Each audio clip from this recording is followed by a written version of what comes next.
네, 정책과 역사가 함께하는 시간, 전우용의 사담입니다. 개성공단이 전격 폐쇄된 지 이제 3년 조금 지났고요. 지금 다시 북미 관계가 경색 국면에 빠져들었고 기대했던 평화체제 수립, 그리고 개성공단 재개, 또 금강산 관광 재개 앞날이 이렇게 밝지는 않습니다. 이런 상황에서 우리는 어떻게 다시 남북 평화체제를 안착시킬 수 있을지 고민해야 하지 않을까 싶습니다. 그래서 오늘은 정세현 전 통일부 장관을 모시고 남북관계의 역사, 그리고 전망, 또 우리 시민이 통일을 바라보는 자세 등등에 대해서 이야기를 나눠보기로 하겠습니다.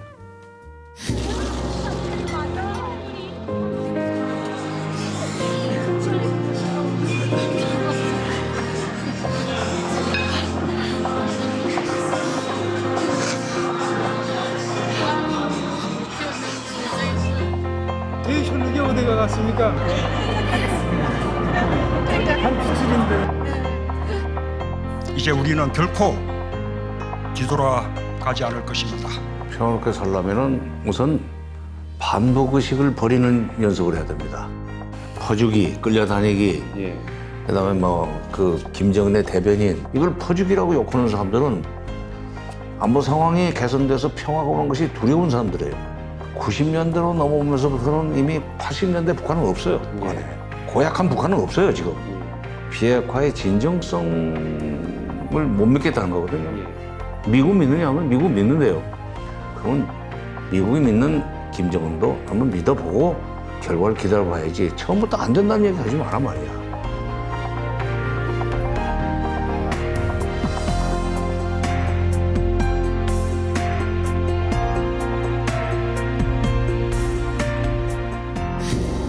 예, 바쁘신데 이렇게 나와주셔서 감사합니다. 아유, 반갑습니다. 네, 불러주셔서 야, 감사합니다. 지금 통일부의 장관이나 또 이제 직원들보다 더 바쁘게 평화의 메신저로 활동하고 계신데, 좀 요즘 좀 이제 분위기가 뜨면서 어떠신가요? 요즘 아무래도 좀 덜 바쁘죠. 아이고, 유랑극단이라고 잘 지냈습니다. 그래도 이제 많은 좀 이야기들을 좀 전파해 주셨는데, 사실은 이제 저 개인적으로는요, 90년대 초반이었어요. 어떤 학술단체에서 통일 문제 토론을 했는데, 제가 그때의 충격은 아직도 잊지를 못해요. 그러니까 왜냐하면 그 토론회 석상에서 어떤 학자가 그런 얘기를 하더라고요. 이제 통일이 꼭 필요한 일인지 따져봐야 한다. 어느 사이엔가 통일의 경제적 가치를 먼저 환산하는 그런 문화가 굉장히 좀 깊게 자리 잡은 것 같아요. 이런 추세에 대해서 좀 어떻게 보시나요? 솔직히 통일 비용 얘기가 나중에 90년대 중반에 나왔지만 남북이 사는 형편이 너무 차이가 납니다. 그러니까 그 사는 형편이 너무 차이가 나는 북한을 우리가 책임져야 되는 것이 통일이라면 그런 통일을 꼭 해야 되냐 하는 그 타산적인 심리가 안 생길 수가 없죠. 근데 이제 그건 하나만 생각하고 둘을 몰라서 그러는 건데, 통일되면은 북한의 경제를 진흥하기 위해서 돈이 좀 들어가죠. 그러나 북한의 저임금비, 저임금 노동력이라든지 또는 저쪽에 공장을 짓는 데 필요한 땅값 같은 것은 쉽게 얘기해서 거의 거저 아닙니까? 북한에 투자를 하면은 굉장히 그 돈을 많이 벌 수 있는 그 가능성이 많이 있죠. 이미 최근 일이지만 짐 노저스 같은 미국의 3대 투자가는 북한이야말로 동북아 경제 블루오션이다. 미국의 경제학자들 중에는 유니파이드 코리아가 통일이 되면은 그 나라부터 한 20년 내지 30년 후에는 G5, G6까지 간다고 그랬어요. 지금 미국, 중국, 일본, 독일, 영국, 프랑스 이런데 프랑스와 영국 사이쯤 그 자리로 들어갈 거다. 이제 설득의 논리로서 통일이 경제적으로 나쁘지는 않다. 오히려 더 좋은 기회를 준다. 이렇게 얘기를 할 수 있는데, 그렇다 하더라도 이제 미국의 투자가나 또는 이제 부동산 관계자나 이런 사람들이 보는 관점하고 한국인이 보는 관점은 좀 달라야 되지 않을까 이런 생각도 좀 하는데요. 그 달라야죠. 달라야 되는데 이제 어떤 점에서 달라야 되냐면 미국의 자본이 북한에 왕창 들어가거나 또는 심지어 일본의 자본이 북한에 상륙하기 전에 한국의 자본이 먼저 들어가서 뭐라 그럴까 선점을 해야 된다고 그럴까? 그럴 필요가 있습니다. 왜 그러는가 하면 북한 경제 미국화, 북한 경제 중국화, 북한 경제 일본화가 일어나요. 그렇게 되면은 뭐 남북 경제 공동체를 만들 수 있는 여지가 없습니다. 다 거기든 거대 자본들 아닙니까? 적은 자본이라 할지라도 우리가 먼저 들어가서 같은 민족이기 때문에 정서도 같고 그러니까 빨리 경제 협력인 경제 상호 의존성을 확보해 놓으면 그러면 그건 통일로 가는 거고 꿈을 대면은 그건 통일은 기대할 수 없는 겁니다. 그런 점에서 이제 개성공단은 이제 남북 경제교류의 좀 시범 사업이자 경제교류 확대의 하나의 좀 전진기지가 되고 나아가서 경제공동체를 이루는 좀 상징적인 그런 시설이었었는데 일단 다른 걸 좀 빼고 개성공단에 대해서 그 전에 처음에도 얘기가 나왔던 것이 북한 쪽의 불만이었다고 좀 들었는데요. 왜 중소기업만 들어오고 대자본은 안 집어넣느냐? 그것 때문에 오히려 더 이제 개성공단이 취약해지지 않았느냐 이런 얘기를 북한 쪽에서도 했었다고 그러는데요. 어떻게 좀 보십니까? 그건 김정일 위원장 생전에 직접 했던 말이에요. 예. 거기다 그 2천만 평이나 땅을 내줄 때는 좀 그 첨단 기술도 좀 들어와서 우리도 좀 배우고 할 수 있게 해주라고 한 건데 그 뭐 철판이나 가지고 들어와서 들에서 양푼이나 만들고 뭐는 짓이냐는 불판했었어요. 예. 정모원 회장이 직접 생전에 예. 정모원 회장이 직접 듣고 와서 한 얘기입니다. 그거는 이제 70년대 초에 우리가 마산에다 만들었던 수출 자유공단. 예. 거기서 그 생기는 인건비가 우리 경제한테는 굉장히 도움이 됐었습니다. 특히 거기서 이루는 사람은 대개가 농촌 출신 처녀들이에요. 그리고 그 자식들이 효도할 수 있는 돈이 거기서 나옵니다. 그런 식으로 일본한테서는 일본이 얼마 안 되는 돈을 우리한테 주지만 우리한테는 소중했고 또 그 과정에서 어깨너머로 그들이 어떤 식으로 외화를 보는지 배우고 그렇게 하라고 해준 겁니다. 금강산 관광도 물론 이제 현대가 그 아이디어를 냈지만은 금강산 관광도 우리가 관광이라는 게 미천 없이 돈 버는 장사예요, 그게. 그러니까 관광이 있고 수출이 있고 이 두 학습장을 만들어준 겁니다. 그렇게 해서 자생력을 좀 키워라. 근데 한편 이제 북한에서는 거기에 이제 첨단 기술이 들어오고 그러면은 그걸 좀 배우려고 그런 거죠. 근데 이제 그건 김정일 위원장이 과욕이었었고 과욕이라기보다는 저는 물정을 잘 몰랐던 거죠. 우리는 지금 미국의 국내법에 불과한 이 대적성국 교역법이라는 것을 건너뛰어서 대북 경제협력을 할 수가 없습니다. 대적성국 교역법이라는 것은 미국 기술이 10%만 들어가 있어도 미국 그 기계를 가지고 들어가려면 적성국에 들어가려면 미국 상무부의 허락을 받아야 됩니다. 거기 있는 그 미국 기술 10% 중에 군사적으로 전용될 수 있는 여지가 있다고 보고 지금 그렇게 걸어놓은 거예요. 그것 때문에 사실 개성공단 시작할 때 굉장히 애를 먹었습니다. 근데 지금 개성공단이라든가 북한은 어떤 것이 그들의 장점이냐면 전금 노동력. 그래서 그라도 많이 받아야 되는 거예요. 그래서 인건비 압박 때문에 지금 중국이나 동남아로 나가는 기업들이 개성으로 가면은 그들로서는 소위 수지타산이 맞을 것 같으니까 어떤 데는 그걸 뜯어가지고 온 데도 있습니다. 5만 4천 명까지 수용을 했었죠. 거기서 벌어들인 돈이 사실은 아마 황해도의 경제에 상당히 도움이 됐을 겁니다. 처음에 그거 내놓을 때 군부에서 반대했어요. 북한 군부요? 예. 그것도 이제 정모원 회장 그쪽을 통해서 들은 겁니다.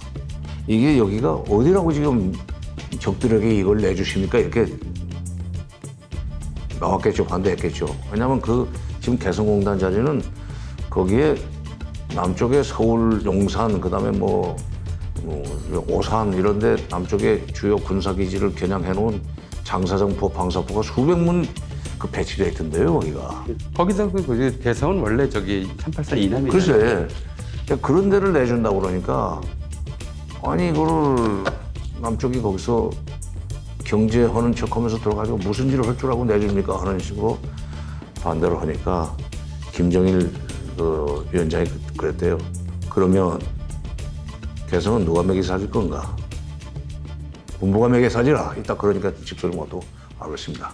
그러니까 지금 장관님 말씀하신 대로 사실 개성공단 때문에 서부전선의 북한군 포대가 수십 킬로 후진한 거잖아요. 바로 그게 2004년 1월로 신동합니다.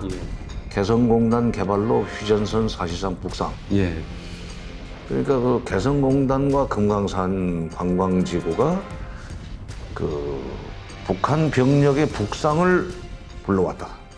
경제협력이 가져온 효과입니다. 15km에서 20km 더 북상을 시켜버리면 그동안 계속 이제 북한군의 전진 배치 때문에 우려를 해왔었는데 그렇지. 북한군을 후진시켰으니까 군사적으로 대비할 수 있는 시간도 그만큼 거리만큼 그렇죠. 바로 그런 이제 효과가 있었는데 또 장사정보 도달거리도 그만큼 이제 짧아지는 거고요. 그렇죠. 예. 그러니까 뭐 다 돈의 힘이에요. 그렇죠. 돈의 힘이지. 이걸 퍼주기라고 욕하는 사람들은 안보 상황이 개선돼서 평화가 오는 것이 두려운 사람들이에요. 그러니까 단기적으로는 이제 그런 경제적 이익과 군사적 이익이 있는 데다가 또 사실 이 개성공단 이전부터 그 남북 교류 경제 협력을 이야기할 때 특히 이제 김대중 정부에서는 이것이 궁극적으로는 북한 내에서의 북한과의 경제 교류 협력을 통해서 북한 체제의 내부적인 변화 이걸 좀 기대했던 부분이 있었던 것 같아요. 어떻습니까? 이게 내부적인 변화의 목적이 변화 유도의 목적이 무슨 붕괴를 유도하자는 것이 아니고 경제 공동체, 사회문화 공동체, 그리고 정치 공동체 이렇게 먼저 경제적으로 한 덩어리가 되고 그러다 보면 사회문화적으로도 그 동질성이 높아지고 그렇게 되면 자연히 정치적으로도 생각이 같아지고 이러면 이제 투표로 동서독처럼 통일할 수 있는데 근데 이제 북쪽에서 그 화해협력 정책에 대해서 조금 그 불안해했던 저희 뭐랄까요 식견이 별로 없는 저 같은 사람이 볼 때도 이건 햇볕 정책은 우리 국민을 설득하기 위한 이제 용어이지 북한 사람이 들으면 기분 나쁘겠다. 그럴 거예요. 예. 그러니까 뭐 햇볕 정책이라는 말은 그 이소부화를 이제 비유하면서 이렇게 됐는데 98년 4월 11일부터 18일까지 베이징에서 남북 비료회담을 일주일 이상을 했습니다. 솔직히 좀 얘기해 주시오. 뭡니까? 그랬더니 그 당신 대통령이 말하는 햇볕론 그 본심이 뭐예요? 이렇게 나오는 거예요. 그게 뭐가 그게 그 문제냐 그랬더니 그 무슨 우리 옷을 벗긴다면서 외투를 벗긴다면서 바람하고 햇빛하고 누가 그렇지. 저 나간의 옷을 벗길 것이냐. 강풍 정책이냐 햇볕이냐 이제 이 그 차이인데 우리 국민들의 머리가 너무 굳어 있는데 그 사람들이 새로운 새 정부의 대북 정책을 나쁘지 않다고 생각하고 하려면은 무슨 비유를 써야 되는데 그 비유밖에 없어가지고 쓴 것일 뿐이지 무슨 외투를 벗기느냐. 그 벗고 안 벗고는 그럼 북쪽에서 알아서 할 일이지 우리는 그냥 우리 도리를 다할 뿐이다. 그래도 하면서 계속 그때 그 햇볕 정책이라는 것이 북한한테 굉장히 불안하게 느껴진다는 것을 감지를 했어요. 무언가 지금 노림수가 있다고 생각을 하는 것 같다. 이걸 어떻게 하느냐. 그래서 정부는 뒤로 빠지자. 민간을 앞세우자. 그 선민후관 원칙을 정하는 겁니다. 북한이 남쪽에 대해서 가지고 있는 경계심 이것을 좀 누그러뜨려야만 이게 정책을 쓸 수 있을 것 같다. 그래서 선민후관으로 시작했습니다. 그 다음에 이제 그 선공후득이라고 해서 먼저 우리가 주자. 그 다음에 선의훈안 쉬운 것부터 하고 어려운 건 나중에 하자. 그 다음에 선경부정 경제를 먼저 앞세우고 정치는 뒤에 따라간다. 이렇게 해가지고 화해협력 정책, 말하자면 햇볕 정책을 추진했더니 그때 비로소 북한이 호응에 나오고 그 의심이 풀리면서 2000년에 정상회담이 된 겁니다. 통일 정책의 16제 전술이군요. 그러니까죠. 16제 전법이지. 전법이죠. 선민후관, 선민후관, 선공후득, 선경후정, 선경후정, 선의훈안. 선의훈안. 대만 외교부의 초청을 받고 저 그걸 갔어요. 물론하게 조금 전인 마잉주 총통을 만났어요. 근데 마 총통이 대뜸 나를 보자마자 자기네 대륙 정책, 양안 정책이라고 합니다. 예. 그 양안 정책은 그 김대중 대통령 시절의 대북 정책인 선민후관, 선공후득, 선경후정, 선의훈안을 벤치마킹을 했다. 근데 솔직히 인정한다. 그러더라고요. 현장에서 겪어본 그 바에 의해서 정책이 대북 정책을 평가하라면 저는 이것이 정책이다. 그저는 정책이 아니에요. 그것은. 정책이 정책이 없었죠. 아니고 반공 정책이지. 근데 그 이후에 진행되는 과정에서 우리가 이제 대북 경제 협력 전체를 주로 이제 보수 언론하고 그 사회 일각에서 그런 얘기들을 하기 시작해서 거의 습관처럼 되어 있는 것이 일방적 퍼주기다. 돈은 퍼줬는데 저쪽은 그 돈 가지고 핵무기나 개발했고 뭐 부사적 위협은 전혀 감소되기는커녕 오히려 강화되었다. 이제 이런 식의 논리가 이야기가 하나의 상식처럼 좀 사회 일각을 지배하고 그러니까 있잖아요. 퍼주기, 끌려다니기, 예. 그다음에 뭐 그 김정은의 대변인 예. 이런 일들이 이런 말들이 왜 나오는가? 우선 결론부터 말씀드리겠습니다. 지금 그 분단 시대 냉전 구조 하에서 그리고 분단 체제 하에서 구축된 기득권이라는 게 있습니다. 예. 당연히 있죠. 북한을 미워하면서 북한을 적대하면서 살던 동안에 구축된 기득권이라는 게 있어요. 언론사에도 있어요. 그렇죠. 지금 사실 우리가 탈원전 정책만 봐도 언론사에서 거기에 대한 이제 반대가 일부에서 굉장히 심하다는 걸 보잖아요. 그러니까 탈원전만 해도 그런데 이제 우리가 그 70년간 지속되어 온 군비 강화 정책을 좀 완화한다 그러면 거기에 어떤 언론이 반대하겠습니까? 그러니까 이 평화가 오면은 밥그릇이 없어지는 사람들이 있고 의자가 없어지는 사람들이 있어요. 포주기란 말은 1995년에 김영삼 정부 시절에 북한에 쌀 15만 톤을 지원할 때 나온 단어입니다. 그게. 그러니까 퍼주기라는 것은 그러니까 북한에 이런 인도적 지원을 하거나 경제적 지원을 하면은 그만큼 북한이 군사적으로 유연해지면서 우리 국민들이 평화롭게 살 수 있다는 것을 일종의 그런 방정식이 그 고차 방정식이 풀리는 건데 그게 싫은 겁니다. 평화를 가져오기 위해서는 비핵화를 하기 위해서는 김정은 위원장과 트럼프 대통령의 얘기를 서로 이렇게 잘 연결시켜줘야 되는데 그러려면 트럼프의 대변인도 해야 되고 김정은의 대변인도 해야 돼요. 그렇죠. 양쪽을 좀 소통해줘야 되니까, 매개해줘야 되니까요. 중계를 해서 잘 소개하는 사람은 양쪽 얘기를 잘 전달해야 되는 거 아니에요. 그런 그 이해관계가 반영된 단어들이 퍼주기, 그 다음에 그 무슨 끌려다니기, 대변인, 그 다음에 또 무슨 뭐 나라를 들어갔다 파친다. 아니 여기 지금 1조 5천억 달러입니다. 일제 GDP 총액이. 예. IMF가 계산하는 추산 우리 3만 달러니까. 예. 5천만 인구가 3만 달러 1인당 소득을 가지고 있으면 1조 5천억 달러 아니에요? 북한은 400억 달러 정도밖에 안 돼요. 예. 아니 1조 5천억 달러의 살림을 경제로 운영할 줄 몰라가지고 400억 달러밖에 못 만드는 데다가 나라를 갖다 바치다니. 저 GDP 저 등수로 보면 한 7, 80등 수준에 가 있을 거예요. 우리는 11등입니다. 예. 왜 이걸 거기에다 따져요? 그러니까요. 개성공단의 인건비가 제일 많이 들어갈 때가 문 닫기 직전입니다. 5만 4천 명이 일을 했어요. 예. 그러면 5만 4천 명이 100불씩 받으면 한 달에 540만 달러입니다. 12달 해봐야 그건 보너스도 없어요. 그것뿐이에요. 12달 해봐야 6,480만 달러예요. 그러니까 1년 내에 해야 거기서도 한 6, 7천만 달러 정도 들어간다고 봤을 때 양쪽에서 벌어들이는 돈이 이게 그저 한 연간 1억 달러 정도 넘는 정도. 2억 달러 채 안 되는 돈인데 그다음에 쌀과 비료가 가는 것까지 합쳐 총액은 30억 달러지만 쌀로는 쌀이나 비료로는 핵무기나 미사일 못 만듭니다. 저한테 팔 수 있는 것도 아니고요. 그렇지. 예. 아, 팔아온다고 하는 사람도 있었어요. 또 비료를 주니까 또 비료에 속에 있는 질소를 빼내가지고 폭탄 만든다고 그러는데 그 배보다 배꼽이 더 커요, 그것은. 근데 북한은 그 돈 아니라도 핵무기를 만들고 미사일을 만들 수 있는 돈을 벌어 쓰는 주머니가 따로 있습니다. 조선노동당에는 군수 담당 비서가 있어요. 군수 담당 비서 산하에 군수공업위원회라는 게 있습니다. 군수공업위원회는 바로 그게 그쪽의 군수공장들이에요. 그런 군수공장들에서 지금 부가가치가 높은 북한은 수출은 안 했지만 미사일 최소한도 단거리 미사일 또는 군복, 바느질 군대에서 쓰는 물건들이 많잖아요. 예. 이런 걸 군수공업 뭐 그렇지 작은 뭐 군수공업에서 수리탄 만들어 가지고 예. 미국하고 사이 안 좋은 나라들한테 수출을 해서 1년에 10억 달러씩 벌어 쓰고 있다고 하는 것이 예. 2000년도 미국 의회 보고서에 나오는 얘기입니다. 예. 그거는 페이크 뉴스 아니지. 예. 예? 예. 그 10억 달러씩 미국도 인정을 하고 그걸 흥정을 해야 될 정도로 별도 군수 산업이 돈을 벌어들이고 있는데 거기서 번 돈으로 핵 개발하고 미사일 만들지 왜 이렇게 그 푼돈에 해당하는 거 이거를 또 뺏어 가지고 그걸 만들겠어요.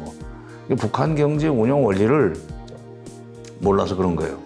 북한 경제는 주머니 돈은 주머니 돈이고 쌈짓 돈은 쌈짓 돈이에요. 무슨 얘기냐면 군수 경제와 인민 경제는 준별이 돼서 넘나들지 않습니다. 예. 그게 소련 스탈린 시대의 그 경제 운영 방식이에요. 인공위성을 쏘아 올리고 달에다 사람을 올리는 기술을 가지고 있는 소련이 모스크바의 최고 큰 러시아 호텔의 엘리베이터는 쓸 때마다 층이 엘리베이터가 제대로 그 층에 맞게 쓰지 않고 밑에 내려서 쓰거나 위에서 내려서는 이런 식의 그 인민 경제 쪽으로 기술이 안 넘어간다는 얘기예요.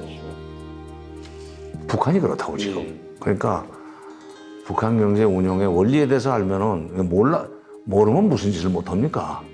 어떻게 보면 한편은 미국 신경을 쓰면서도 한편은 이제 국내 여론 정치이다 보니까 국내 여론에 신경을 쓸 수밖에 없는데 여론을 만들어가는 언론이 북한에 관해서 계속 이제 적대적이거나 가짜 뉴스를 생산하고 있는데 그거 어떻게 좀 해결해야 될까요? 물론 정부가 국민들의 그 생각을 완전히 무시하고 정책을 추진하는 것은 그 독재 국가입니다. 예. 민주정부에서는 여론을 무시할 수는 없어요. 그러나 여론을 추종하면 안 됩니다. 자기 정책에 그 동조할 수 있는 여론을 만들어 나가면서 정책을 추진해야지. 그러니까 오피니언을 리드해가면서 해야지. 오피니언을 팔로우하면 그게 무슨 정부예요, 그게? 권력을 줬잖아요. 예. 권력을 국민들로부터 그 위임 받았으면은 좋은 정책을 추진할 때 권력의 힘을 가지고 그 반대하는 사람을 찍어 누를 필요는 없어요. 여러 가지 동원할 수 있는 힘들을 가지고 있으니까 그 힘을 가지고 자기 정책을 지지할 수 있도록 자꾸 여론을 만들어 나가면 되는 거예요. 그러니까 언론을 탓할 것이 아니에요. 예. 그런 언론이 있습니다. 예. 그 죽었다 깨나도 계속 그 소리만 할 거예요. 그러니까 여론이 안 되면 직접 나가서라 이거 직접. 그러니까 이제 장관님께서 이제 마지막 제가 좀 여쭤보고 싶은 건 이런 거였어요. 그러니까 조선일보에서 엊그제 또 숙청설 나오고 해서 그게 이제 오보로 밝혀졌는데 이제 그 한편으로는 이제 언론이 그런 얘기를 하는 것도 있지만 독자 입장에서 일반 독자 입장에서 보자면 알고서는 읽어야 되지 않겠느냐 그런 메시지가 필요해요. 그래요. 그런데 이제 그 우리나라 사람들이 가지고 있는 자기 말한 것이 신뢰를 받지 못하면 상대한테 이 신문에 난 얘기야. 신문에 났어가 그게 이게 진실이다 하는 그걸 얘기하는 논가가 됐었습니다. 지금도 많은 사람들은 신문에 나면은 그걸 진실로 믿어요. 그다음에 요즘 인터넷 시대가 됐는데도 불구하고 신문을 하나만 보는 사람들이 집들이 많습니다. 습관적으로 그냥 대대로 보던 신문만 봐요. 그러면 같은 사건에 대해서 보도하는 내용이 다르고 어디는 대서특필하는데 어디는 기사화하지 않는 데가 있다. 팩트 체크를 할 필요가 있다는 얘기 아니냐. 근데 그런 신문사들이 왜 그러는가? 북한의 악마화입니다. 북한을 악마화시키면은 저런 사람들하고 무슨 대화냐? 할 필요 없다. 그러니까 대북 협상, 남북 정상회담의 소위 그 정당성이라고 그럴까? 그 합리성을 떨어뜨리는데 크게 기여를 하죠. 그 악마화가. 작거나 크거나 이제 뭐 어떻게 또 한 차례 해프닝으로 진행할 일일 것 같은데요. 끝으로 좀 장관님 사실은 이제 이 문제가 통일의 문제일 뿐만 아니라 평화의 문제잖아요. 근데 계속 평화롭게 살기 위한 시민으로서의 지혜 같은 게 있다면 평화롭게 살려면은 우선 반복 의식을 버리는 연습을 해야 됩니다. 물론 반복 의식이 전혀 근거 없는 건 아니에요. 근데 반복 의식이라는 게 우리 국민들 머릿속에 있는 반복 의식은 50년대, 60년대, 70년대, 80년대까지의 북한의 모습을 아직도 북한의 모습이라고 생각하니까 그게 아버지, 할아버지 때부터 그 내려온 반복의식을 그대로 그냥 세습받은 겁니다. 90년대로 넘어오면서부터는 이미 80년대 북한은 없어요. 북한에. 응? 말하자면 고약한 북한은 없어요 지금. 우리가 전두환 시대 아닌 것처럼. 그렇지. 예. 바로 그거예요. 3대 세습이긴 하지만. 그다음에 이게 지금 북한의 비핵화의 진정성을 못 믿겠다는 거거든요. 예. 그럼 난 그런 얘기를 하는 사람들한테 그래요. 그러면 트럼프를 믿느냐? 미국 믿느냐 하면 미국 믿는데요. 그러면 미국을 믿으면 미국이 믿는 김정은도 한번 믿어보고 결과를 기다려봐야지. 처음부터 안 된다는 얘기 하지 마란 말이야. 나의 반복의식, 나의 북한에 대한 나쁜 감정이 이게 실질적으로 나한테 득이 되는 거냐? 그렇게 해서 내가 지금 밥을 먹고 사느냐? 그렇게 해서 내 자리가 유지되느냐? 한번 생각해보고 그게 아니면은 떠나세요. 아니 당장 우리 아니 우리한테 좋을 뿐만 아니라 예. 불쌍한 헐벗고 굶주리는 북한 동포들한테도 평화가 좋아요. 예. 좀 인도주의적으로 삽시다 좀. 네, 반복의식을 버리고 예. 인도주의적으로 합시다. 질문 드릴 얘기는 태산같이 많은데 오늘 뭐 워낙 가지고 계신 내용이 많으셔서 조금밖에 못 들었는데도 시간이 많이 흘렀습니다. 예, 감사합니다. 나와주셔서. 예, 감사합니다. 예. 참 오랫동안 우리는 우리의 소원은 통일이라는 노래를 부르며 살아왔습니다. 그리고 이 노래는 이제 북한 주민도 익히 알고 부르는 노래가 됐습니다.